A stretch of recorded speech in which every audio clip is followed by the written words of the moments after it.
welcome back to Spoil Ron TV.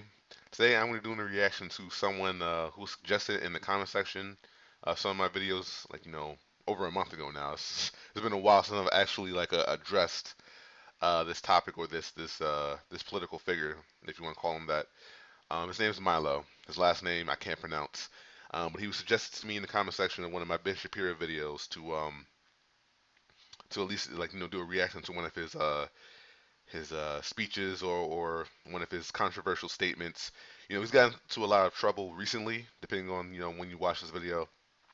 Maybe he's escaped it, but he said some controversial things about pedophilia, and it got him into a lot of trouble. But that's neither here nor there. Before that, that controversy, he was a rising star in the I think he's Republican, the alt-right, I think is what they accuse him of being. And he was, he's young and he's gay, but he's for the alt right, as I've been told. And he has he started rising because he wasn't afraid to say anything about race, about sexuality, about religion. He wasn't afraid of any of that, and he was pretty much like the poster child for a lot of these organizations. So in this video right here, he's essentially um, arguing with or not arguing. He's essentially shutting down a heckler, a Muslim heckler, in his in one of his I guess presentations, and this has over 2 million views. So obviously people are watching this. This is obviously going viral, and came out early this year. So let's see what happens here. Like any set of ideas, Islam is like a religion. As any set of ideas, it deserves to be scrutinized. Well, I have scrutinized it, and I have found it wanting. I have found it lacking. Everywhere there is Islam, you will find women oppressed. Everywhere there is Islam, you will find...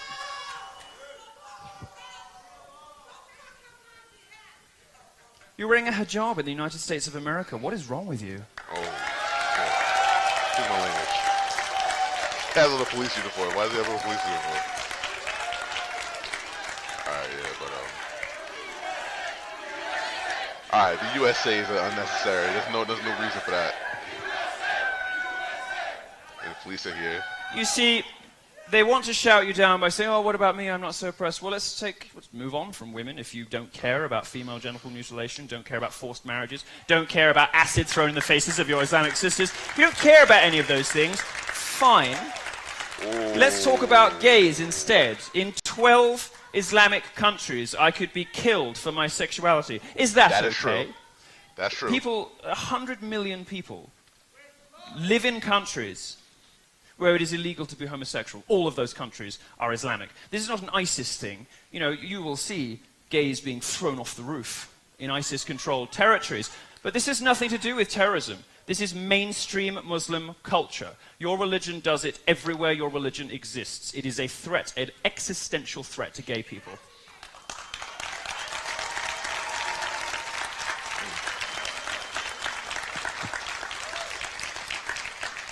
Everywhere in the world there is Islam. You will find women oppressed, homosexuals murdered, you will find gang rape. Now there's a unique phenomenon that doesn't really exist outside of Islamic cultures, of familial gang rape, where fathers, brothers and cousins go out raping people together. It happened in Rotherham in the UK.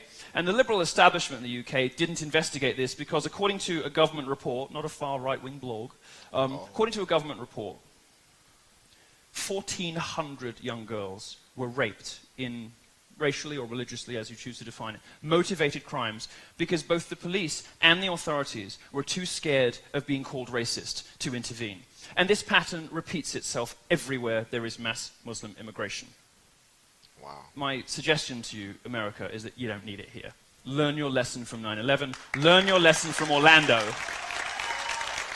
I mean, this guy's not afraid to say anything. He's really not afraid to say anything. All right, so some of them are leaving. These socially regressive... see, they walk out when they don't like the facts. These socially regressive attitudes... Okay. That's understandable. That's definitely understandable. These socially regressive attitudes of Muslims in the West are horrifying. Absolutely horrifying. The surveys show that 52% of British Muslims think that my sex life should be made illegal. 39% of them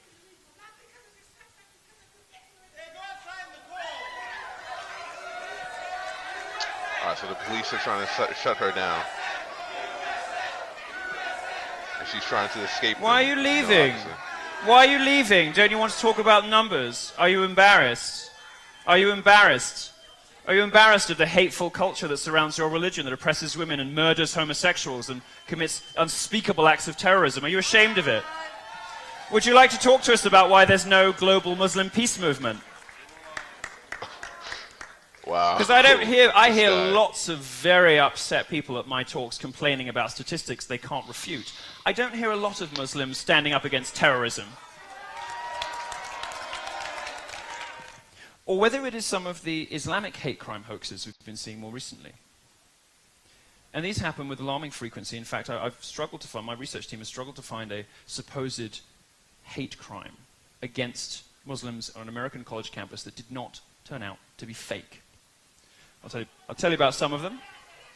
One student at the University of Louisiana admitted her attack was completely fabricated. She made the whole thing up because Trump supporters attacking a Muslim woman is simply believable to liberals fed a steady diet of hate by fake news. This is a rare instance of the lying media actually admitting that one of its cherished hate crimes was a hoax. Normally they just move on quickly and never mention it again. Yasmin Sawi, just 18 years old in New York City, made up a similar story. She said 3 men called her a terrorist and attacked her, telling her to get out of the country. Again, it was fake. But you won't read the corrections, you only read the outrage. And here's a brand new one that can't be blamed on Trump supporters because it took place in Austria. A 14-year-old girl claimed she was attacked and that evil white men tried to rip off her hijab on a train. The police revealed it to be a complete fabrication as well. And a little closer to home. Wow. We're still having trouble at the back. 3 down.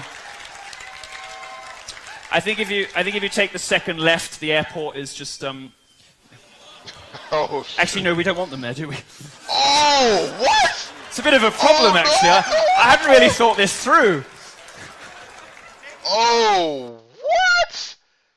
Oh, man. It's a bit of a problem, actually. I hadn't really thought this through. And one guy, the last second, said, take the bus. Okay. All right, so I definitely see why this guy is controversial. Wow. Um, um, Unbelievable. And why the Muslim women left, I completely understand. You know, they obviously have their opinions, and they definitely didn't like what Milo was saying. They were literally standing up and trying to argue their points against him, and the police were obviously there saying they can't do that. That this is his presentation, so if they want to do that, they can do that outside, but they can't do it in there because it wouldn't be fair. Because obviously, if this was like a Muslim presentation, they were trying to argue their ideals and their beliefs. They wouldn't want Milo there heckling them or whatever. So it's fair. It's fair. So I definitely see why the police officers did that. But as far as Milo goes, this guy obviously isn't afraid to say anything. He is not afraid to say anything, and that's probably why he got in a little bit of trouble recently. So wow, this guy's definitely a character. I see why I was suggesting in the comment section. But let me know in the comments what you guys think. I'm going to be doing another Milo reaction pretty soon. So this one right here is powerful enough. But I'm going to be doing a reaction to some of his longer videos. So yeah, let me know in the comments what you guys think. Do you agree with what he's saying? Do you agree with his hecklers? Um, Let me know in the comments. I'm not afraid of getting into a conversation about this. But be civil in the comment section, as I always say. Try not to turn this into a religious war or some type of huge conflict. I don't want all that. I just want a civil debate. So yeah, guys, thank you guys so much for watching again, and I'll see you guys in the next one. All right, peace.